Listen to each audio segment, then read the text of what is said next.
Ahora vamos a proceder a abrir el turno de ruegos y preguntas. Y yo tenía dos preguntas. Diría que casi usted me acaba de contestar la primera, pero vamos a volver a matizarla. ¿Qué le diría usted a los profesionales sanitarios, instituciones y organismos para esa incredulidad que todavía hay y existe en algunos sectores sobre la enfermedad y síntomas del paciente de COVID persistente? Y mi segunda pregunta sería, en esa recuperación, recaída y reinfección de los pacientes, ¿cuáles son los síntomas más llamativos con los que ustedes han encontrado en los pacientes? Muchas gracias. Sobre la primera pregunta, existe una evidencia de tal calibre y existen investigadores de tanto prestigio, agencias internacionales, incluso países que lo están realizando, que verdaderamente no es que sea una incredulidad, sería como querer esconder la cabeza debajo del ala. O sea, no querer ver la realidad por cuestiones diferentes a lo que es la evidencia científica, políticas, cuestiones económicas u otro tipo de motivos que verdaderamente no justifican el que no se apoye claramente a esta enfermedad. Está todo absolutamente demostrado y cada vez hay más evidencias que nos indican de que esto es una realidad. O sea, nadie se está inventando una enfermedad con tal grado de padecimiento por aquellos que lo tienen.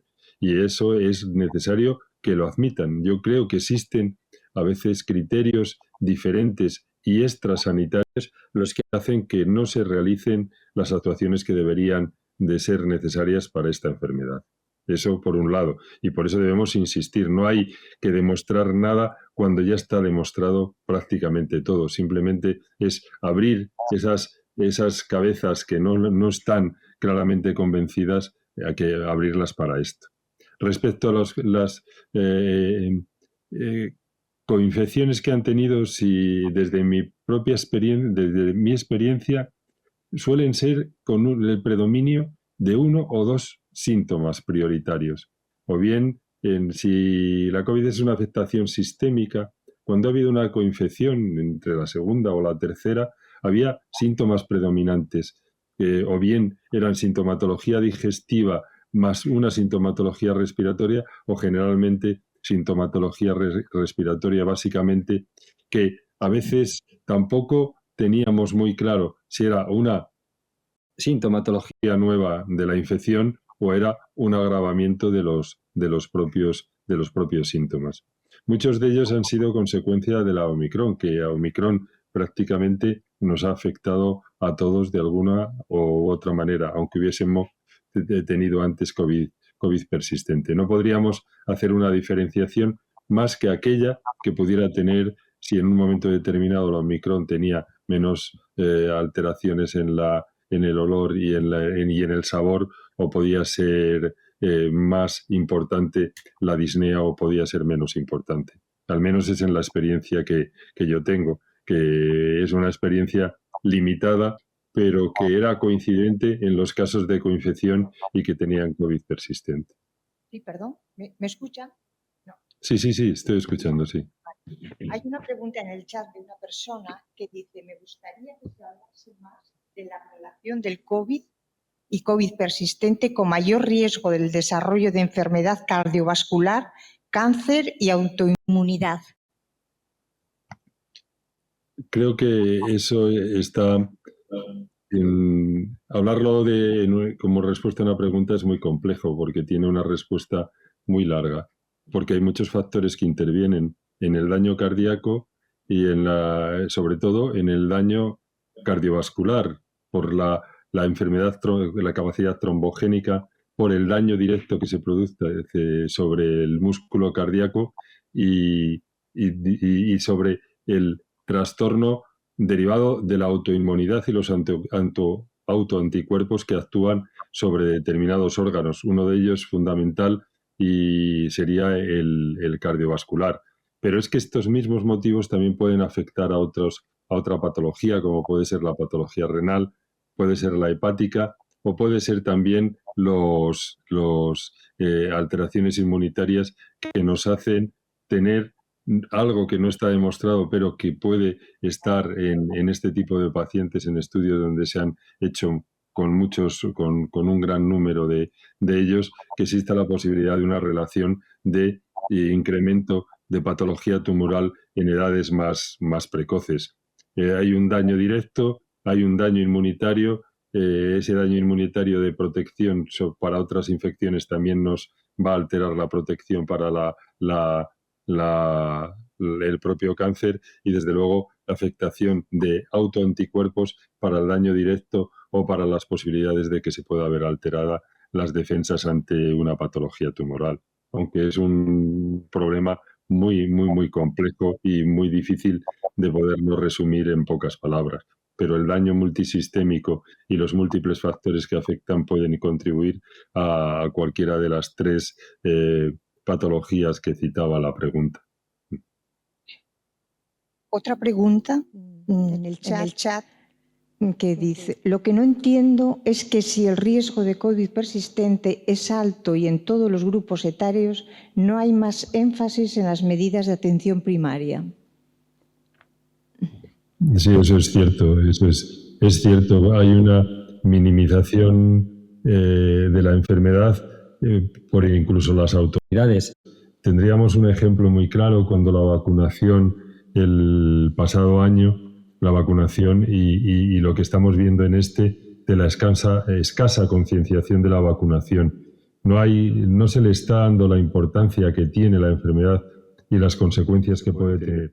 Desde luego, la información que podemos hacer cara a cara con el paciente es básica, pero nuestra información, y menos desde una consulta de atención primaria, se puede resumir a un número limitado de pacientes, no a una generalidad. Esto debería extenderse desde un papel público y desde un papel institucional, donde se le dé la importancia que tiene el tener la enfermedad y sus posibles consecuencias, para que se tengan actuaciones previamente, para que se pueda hacer una prevención y que no tengamos el riesgo de tener que hacer después una actuación. Pero es algo que aunque lo hagamos desde el punto de vista profesional, todos los sanitarios que podamos estar implicados, es necesario que se haga desde el punto de vista también institucional.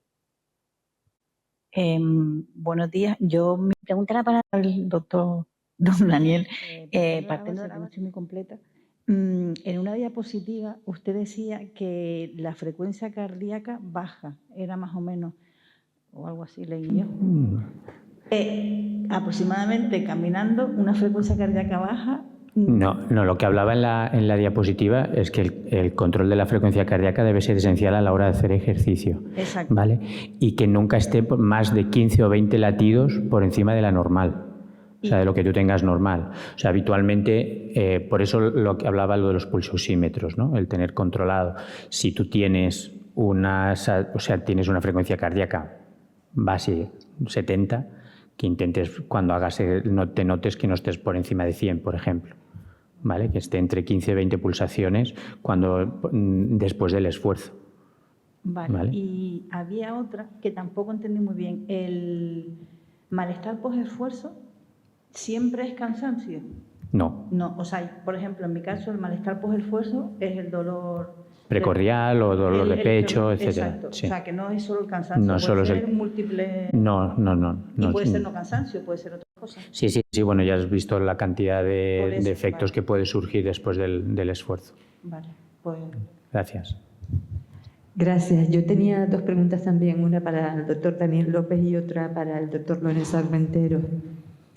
Pues agradecerle primero que nada al doctor López porque nos parece súper importante que un fisioterapeuta insista en la guía clínica que está protocolizada, porque lamentablemente hoy todavía hay muchos fisioterapeutas dentro de la sanidad pública que no siguen esa guía clínica, ¿vale? Yo he sido víctima de ese maltrato terapéutico y de llevarme hasta la extenuación, y me ha encantado la importancia de hacer ese tratamiento individualizado, pautado, reglado y diferente para cada paciente. Pero esto lleva a una pregunta: ¿cómo puede abordar la sanidad pública para darnos respuesta?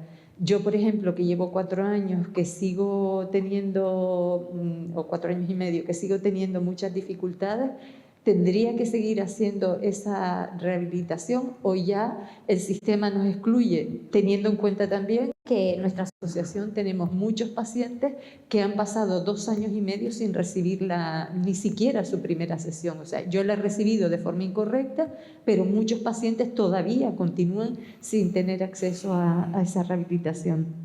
También me parece muy importante que las pautas que nos han dado para poder decir, oye, pues trabajen ustedes o regúlense en función de ese 3, 4, 5, que cuando se lo decimos a otras personas nos dicen, ¿qué dices? O sea, tienes que ir al 7, 8, 9, ¿no? Y eso nos empeora muchísimo todo el malestar post-esfuerzo.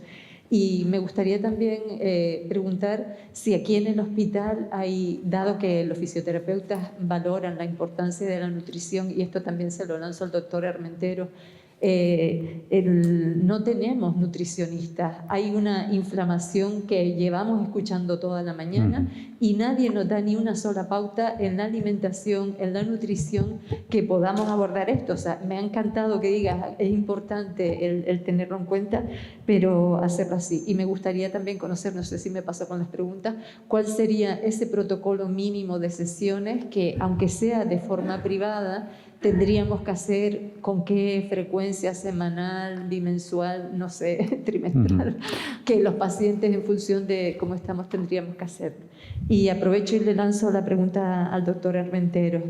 La valoración primero, muchas gracias, porque nos parece súper... Bueno, soy Inma, que nos hemos valorado, conocido en otros encuentros.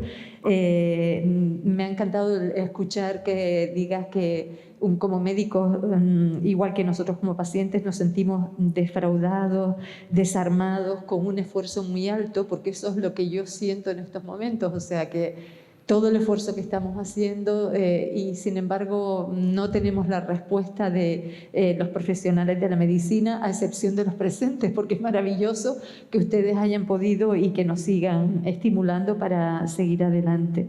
Pero me ha encantado también que se reconozca esa diferencia en los grupos de edades y sobre todo en edades avanzadas, porque hay, no sé si en el caso de doctor Lorenzo Armenteros en su consulta, pero yo observo en pacientes de mi entorno que no se les cree. O sea, los propios médicos les dicen, ya tú eres mayor, eso son cosas de la edad, son cosas tuyas, y cuando me encuentro a esas personas por la calle, en mi barrio, en mi domicilio, en mi edificio, me dicen lo mismo que yo siento. Y digo, es que pareces un COVID persistente. Entonces, ¿qué hacemos desde una asociación de pacientes? Que nos cuesta mucho también reconocer que hay personas en edades avanzadas con estas dificultades. Y por último, bueno, pues el estrés oxidativo, que ese estrés hiperoxidativo. Si sabemos que, por ejemplo, la ozonoterapia, que es un tratamiento alternativo o como quieras llamarlo, estaría indicado para nosotros como pacientes si sabemos que vamos a seguir hiperoxidando. Muchas gracias, porque la verdad que las 2 intervenciones han sido muy, muy interesantes. Doctor Armentero, ¿empiezo yo? Sí. Vale. Bien, Inma, a ver, todos somos conscientes, porque lo hemos hablado mucho, de las limitaciones que tiene el acceso a los programas por la alta demanda. A ver, somos conscientes, y sois conscientes desde la asociación, de las limitaciones que hay, ¿vale? La parte del sistema sanitario, y ya lo ha comentado la primera ponente, ¿vale? Es que se debería gestionar todo desde las unidades multidisciplinares, ¿vale? Y que esas unidades multidisciplinares estuvieran dotadas de personal, porque tú puedes crear una unidad multidisciplinar y no dotarla. Entonces, ¿me entiendes? Tienen que estar dotadas de profesionales. Luego la parte de nutrición, bueno, lamentablemente el sistema sanitario público no tiene la profesión de nutricionista dentro del sistema público, aquí en Canarias por lo menos, ¿vale? Y con respecto a la pregunta del ejercicio, yo recomiendo, desde la experiencia, Inma, yo sí recomiendo que, aunque pasen 2, 3, 4 años que llevamos ya de pandemia, se realice ejercicio, se realice pautado, individualizado, y como mínimo yo recomendaría 2 días a la semana, 2 días mínimo a la semana de ejercicio aeróbico y ejercicio de fuerza, ejercicio de equilibrio, etcétera. Y si la sanidad pública, pues desgraciadamente no puede soportar o no tiene esa facilidad, pues el recurso de del privado, del centro privado de fisioterapia y esto, porque yo sí que recomiendo, y ya lo habéis visto, he traído las últimas publicaciones, o sea, la publicación recomendada de la revista es de la semana pasada, y en esa revista no es una revista cualquiera, es una revista de un alto impacto. Entonces, si esa revista ya te indica que aunque haya pasado tiempo del diagnóstico, sí se debe realizar ejercicio terapéutico supervisado por el fisioterapeuta. Gracias. Contesto las preguntas también para poderte ayudar dentro de lo que está mi capacidad. Mira, complementando lo de la nutrición, de lo fundamental que es en este tipo de pacientes, sería la base de los estudios que van en relación de la microbiota y sus consecuencias. Se ha visto una alteración grande y estudios cada vez lo confirman más, alteraciones de la microbiota en los pacientes con COVID persistente. Y cómo esta información y la alteración puede ayudar no solamente en el diagnóstico, en la predicción de la enfermedad e incluso en las posibilidades de tratamiento. Nutrición y microbiota no es que tengan una relación directa, pero sí que la tienen. Sería fundamental. Es decir, determinados servicios de salud están incorporando nutricionistas, pero estamos hablando de un pilar básico de la salud, que es la alimentación, como la actividad física. Y en este tipo y en vosotros, en pacientes con COVID persistente, puede resultar básico. No todos los hospitales tienen la posibilidad de hacer estudios exhaustivos de microbiota, pero sí que se pueden hacer estudios de una correcta alimentación o una alimentación adecuada que pueda ser beneficiosa para los pacientes. Lo de las edades avanzadas se mezclan dos problemas. Ya hay cierta suspicacia y a veces recelo de los que no creen en COVID persistente, pero si encima los síntomas los dice uno mayor, que toda la patología que tiene se le achaca a su edad, pues se puede convertir en un suplicio para ellos. Hay que individualizar absolutamente. No hay que tener ningún prejuicio de ningún tipo previo a lo que el paciente, ni su edad, porque tenga mucha edad, ni el que haya tenido COVID y que pueda ser un COVID persistente. Estamos viendo y he remarcado la posibilidad de que haya muchos pacientes con COVID persistente y con edades altas de la vida. Y es necesario identificarlos y clasificarlos. Y para eso debemos aislar cualquier tipo de prejuicio para poder identificarlos correctamente. Sobre la ozonoterapia como tratamiento, se ha utilizado y se utiliza como tratamientos experimentales, pero no hay una garantía y una evidencia de trabajos que estén hechos o ensayos correctamente modulados y modelados para que puedan orientarnos a un resultado positivo en ese campo. Entonces, hablar de ello sería quizá una osadía, y a veces el riesgo de pacientes con patologías complejas como es la COVID persistente, se corre el riesgo de utilizar terapias alternativas todo lo que podamos, y debemos clasificar aquello en base a la evidencia científica que pueda tener, porque si no nos convertiríamos en un experimentador de todo aquello que cualquiera hable en un momento determinado y diga que sirva. Puede ser una vía y abre las posibilidades, y respecto a la etiopatogenia podría ser factible, pero habría que darle un tiempo para que haya una evidencia mayor para poderlo confirmar. Se oye, ¿no? Buenos días a todos y a todas. Muchas gracias por las dos intervenciones, estupendas. Estoy terrible, por eso digo que no sé si se me oye bien, porque tengo de todo. Y bueno, mi pregunta sobre todo va para Lorenzo Armenteros. Lorenzo, soy Isabel. Hola, gracias por ser siempre estandarte de todas las pacientes y todos los pacientes, por si aquí no lo saben. Tengo que dar las gracias 1000 veces y siempre lo digo, y creo que todas y todos están de acuerdo conmigo, porque siempre, nunca nos ha dejado de la mano y siempre está disponible para todo lo que le pidan. Entonces, al César lo que es del César, y hay que decirle Y ahora ya sí va la pregunta, un poco que tiene que ver con eso que has comentado en general al principio de tu intervención, que el Ministerio de Sanidad efectivamente no ha vuelto a publicar documentos, la OMS no se ha vuelto a pronunciar al respecto ni ha actualizado nada desde 2022. Bueno, en el caso del Ministerio de Sanidad también, que es lo que más cercano tenemos, que tampoco ni siquiera ha implementado la CIE 11 tan importante para que los códigos del long-COVID sean adecuados al diagnóstico de los pacientes y, por tanto, que si hay un futuro registro, entremos todos y nadie se quede colgado en ese registro, que es importante. Al margen de también que se ha dicho muchas veces que hay incredulidad por parte de muchos profesionales de salud y que más bien responde a una luz de gas, a una negación voluntaria, porque la evidencia es apabullante, científica. Esto que se está comentando de que la primera ola y la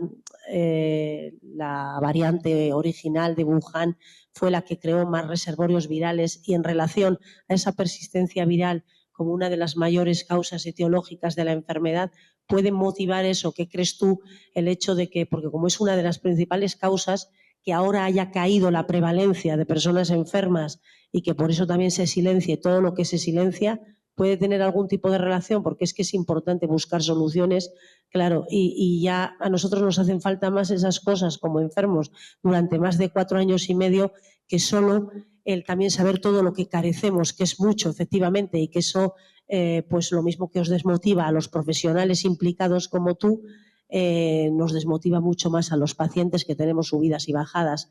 Entonces, en búsqueda de esos tratamientos antivirales tan importantes al margen de rehabilitación y otras terapias, pues bueno, puede tener esa relación, como digo, la que haya menos prevalencia ahora porque la variante original creaba más persistencia viral. Y luego la segunda pregunta después de esto es el tema de las medidas de prevención y las mascarillas. Tú quiero decir, ¿crees que la mascarilla, que es lo único que de momento tenemos, porque en todos los sitios no hay medidores de CO2 y mucho menos filtros SEPA, algo que es importantísimo, hablar de aire limpio, lo mismo que queremos agua limpia, ropa limpia, comida limpia, pues hombre, el aire es lo que respiramos. Entonces, ¿tú también crees que las mascarillas es algo solo para personas que estamos ya inmunocomprometidas o debía ser una medida de protección para todo el mundo? Bueno, muchas gracias por tus palabras y yo no quería expresar desánimo. Puedo expresar un desánimo generalizado, pero no en especial por todo el grupo de personas a las que conozco que seguimos como si fuéramos, nuestras espaldas son muy anchas para resistir todo y para poder seguir intentando todo lo que podemos. Respecto a los reservorios, estudios actuales y que se han realizado en España con casos de COVID posteriores a los de infecciones originales, hablan de que se ve mucho menos el virus en los reservorios. Entonces sí que puede tener un sentido. Y esta teoría del reservorio en algún sitio tiene una vía de esperanza de poder encontrar antivirales que verdaderamente tengan un efecto no solamente en la fase aguda de la enfermedad, sino que pueda tener en ese acantonamiento en determinados lugares, también pueda hacerlos aflorar y eliminarlos. Pero sí que es cierto de que las iniciales, las variantes iniciales tenían una capacidad invasiva mayor, por eso los daños eran mucho más altos orgánicamente que han tenido las variantes posteriores. Y eso puede haber una relación directa y estoy de acuerdo contigo. Las evidencias van por ese lado. Como en todo el COVID persistente, no tenemos una evidencia clara, absoluta, de peso tan alto que no haya capacidad de rebatir, pero sí que puede utilizarse. Y respecto a la pregunta de las mascarillas, yo creo que todo el mundo que me conoce ha sido un firme defensor de las mascarillas. Las mascarillas han demostrado su capacidad preventiva altamente, y lo he sido siempre, vamos, de hecho me ha costado muchísimas odios y ataques por los haters cuando hablábamos en cualquier medio sobre el uso de la mascarilla, que sigue siendo importante. Es más, el Ministerio lo planteaba ahora ante estos picos epidémicos que están surgiendo de la gripe como un mecanismo preventivo. Debe convertirse en un elemento habitual de nuestra prevención y de la solidaridad preventiva hacia los demás. Ante cualquier proceso respiratorio o ante cualquier situación en las que nos veamos comprometidos, porque verdaderamente va a haber mucha gente y las posibilidades de contagio, no solamente de COVID, sino de cualquier otra patología, sean altas, debemos usarlas. Sigo siendo un firme defensor porque ha demostrado claramente su efecto. Y sobre las medidas del aire es otra lucha perdida. Siempre he intentado que se modificaran los colegios, que se modificaran los aires, que se pusieran filtros EPA en los locales públicos, que se adaptaran, que hubiera una nueva legislación de los filtros de aire. El ejemplo que ponías es claro. Nadie concibe ahora que el agua contaminada circule por nuestra red para poderla beber. Pues deberíamos hacer lo mismo con el aire, cuando se demostró claramente que filtros de aire tenían una grandísima ventaja y serían muy preventivos para todo este tipo de patología. Es una oportunidad que hemos perdido, el de poder legislar en esa prevención que podría ser los filtros de aire. Quería. Perdón, Sí. no escuché. Yo quiero ser muy breve.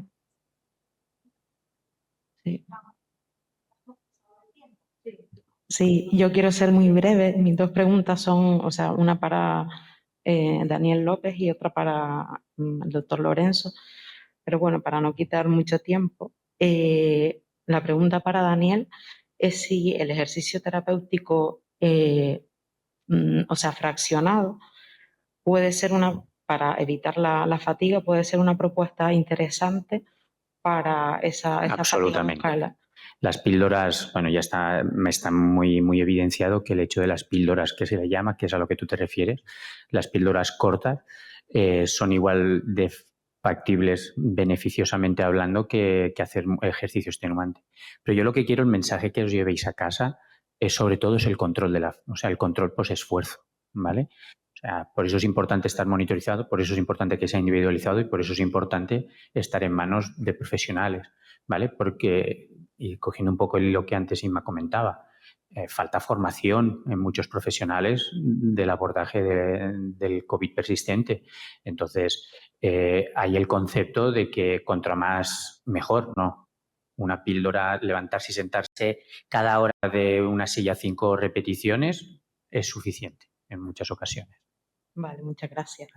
Y para el doctor Lorenzo, que al margen de todos los factores influyentes en el COVID persistente, como se ha visto, la inflamación sistémica, esa desregulación inmunitaria, el estrés hiperoxidativo, en cuanto a la disfunción endotelial, ¿hay alguna prueba diagnóstica o algún parámetro que se pueda realizar, aunque no se realice en la Seguridad Social o en el Sistema Nacional de Salud, hacerla por privado para diagnosticar este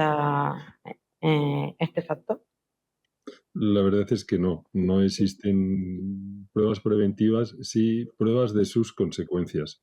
Se pueden hacer estudios de aquellas disfunciones endoteliales que han hecho o que han provocado algún daño, pero desgraciadamente no tenemos nada que nos pueda orientar previamente a saber por qué alguien tiene una disfunción endotelial y una alteración tromboembólica y por qué ocurre en unos y ocurre y pueda tener en otros, porque en los mecanismos también íntimos en los que se han encontrado actuaciones de la disfunción a través de alteración inmunitaria y también alteración a través de autoanticuerpos que han hecho un daño. Pero también había pequeños trombos, microtrombos que se producían en esa disfunción endotelial. De acuerdo, gracias.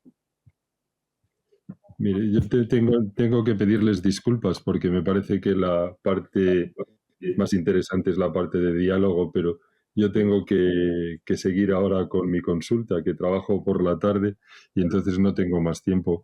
Les agradezco mucho la oportunidad que me han dado y vuelvo a repetir todo mi apoyo y si alguna pregunta ha quedado en el tintero, estoy abierto a que me la puedan hacer. Inma tiene todos mis contactos y saben, tanto Inma como todos aquellos que me conocen, que estoy abierto siempre a poderles contestar y dentro de mi capacidad responderles lo lo que necesiten. Pero ahora sí que tengo que cortar la comunicación y volver a pedir disculpas por el fallo tecnológico, que seguramente ha sido culpa mía de no adaptar el ordenador para que se pudiera cargar la presentación. Pues le damos las gracias, doctor Armenteros, y también queremos agradecer la exposición al doctor Daniel López, y tenemos que dar paso a la siguiente ponencia. Muchísimas gracias a los dos por estar aquí.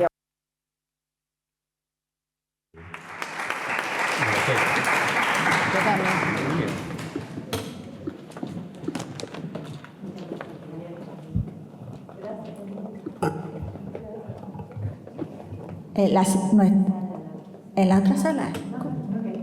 Ah, vale.